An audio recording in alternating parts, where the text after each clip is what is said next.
The 2025 NBA Draft will mark my 23rd straight year sitting on the main desk for ESPN. In all of those years, there have been hits and misses, we've been right and wrong, but every year, I gain more respect for the process. When I first started, after spending long hours on player evaluations, I probably thought I knew which prospects would hit.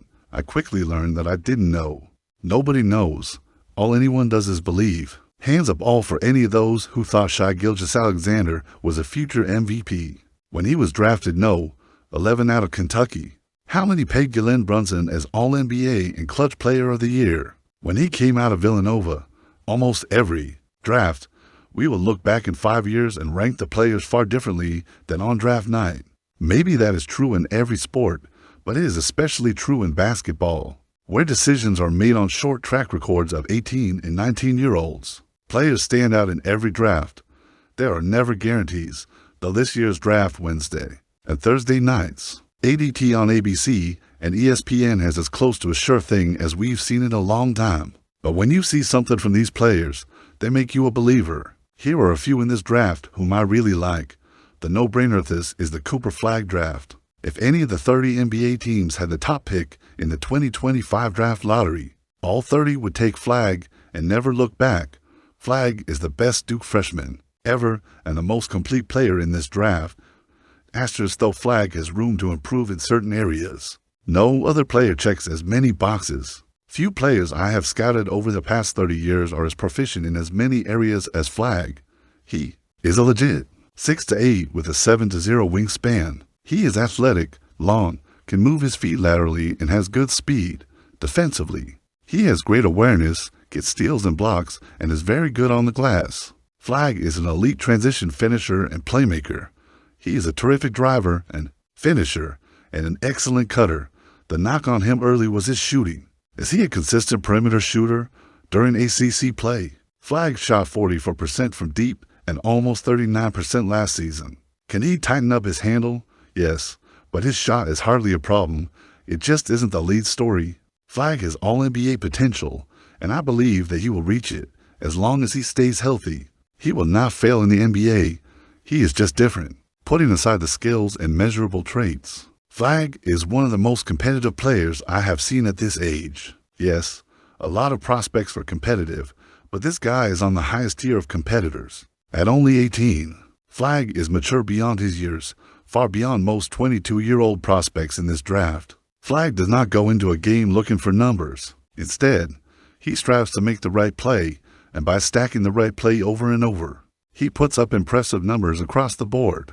The shooters these draft has its share of excellent shooters. At freshman entries, Trey Johnson of Texas and Con Knupel of Duke lead the way. Asterisk Johnson is the better shot maker and athlete. With a 6 to 10 wingspan, he led the second scoring at 19.9 points per game and shot 39.7% from beyond the arc, hitting 89 three-pointers last season. Despite his length and physical traits, Johnson did not have the expected defensive impact, but his speed and agility will serve him well in the NBA.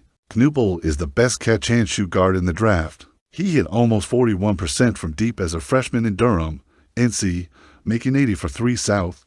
Last season, Knupel hit 48% on corner 3 South and can 91.4% of his free throws. Knupel's defense and physical tools are the questions. But though Knupel is unlikely to be named to the NBA's all-defensive team, he isn't a pushover and is always getting loose balls. The 3-and-D Geisling seems to translate well to the NBA, and its importance cannot be overstated. A player who can guard multiple positions, switch, disrupt and get deflections, steals, and blocks can find playing time for any NBA team.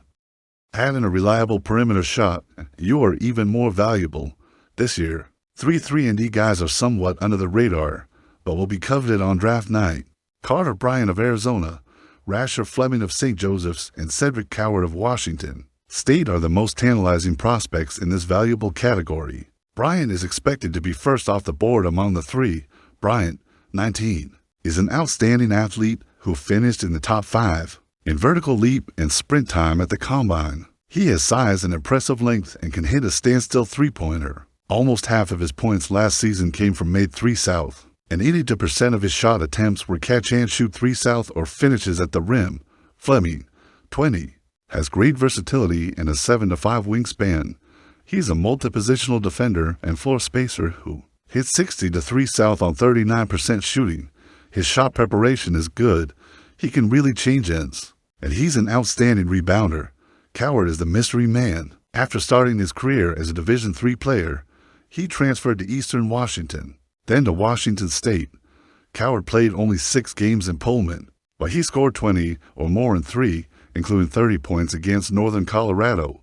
Coward is not as tall as Fleming, but he's got a 7'2" wingspan, speed, strength, and great instincts on both ends of the floor. Coward was terrific at the combine, finishing in the top 6 in the sprint, vertical leap, and standing vertical leap. Asterisk, the wild cards DeLon Harper and Ace Bailey would go no 2 and no 3, respectively, if talent and upside potential were the only variables. But the 2 best prospects after Flagg played together at Rutgers and had a losing record.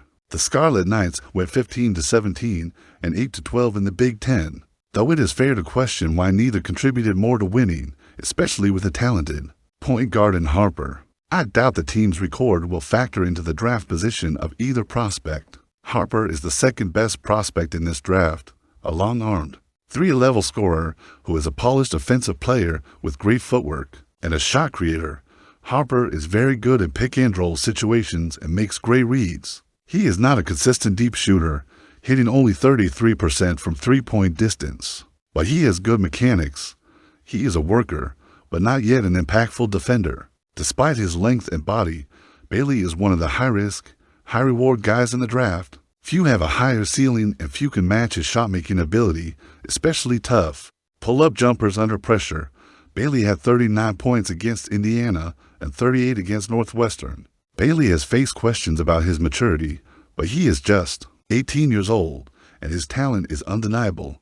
With Harper's talent and skill profile, nobody passes him up at no 2, not even San Antonio, which needs shooting, something Harper does not provide. Bailey should follow him shortly, going anywhere from no 3 to no 8.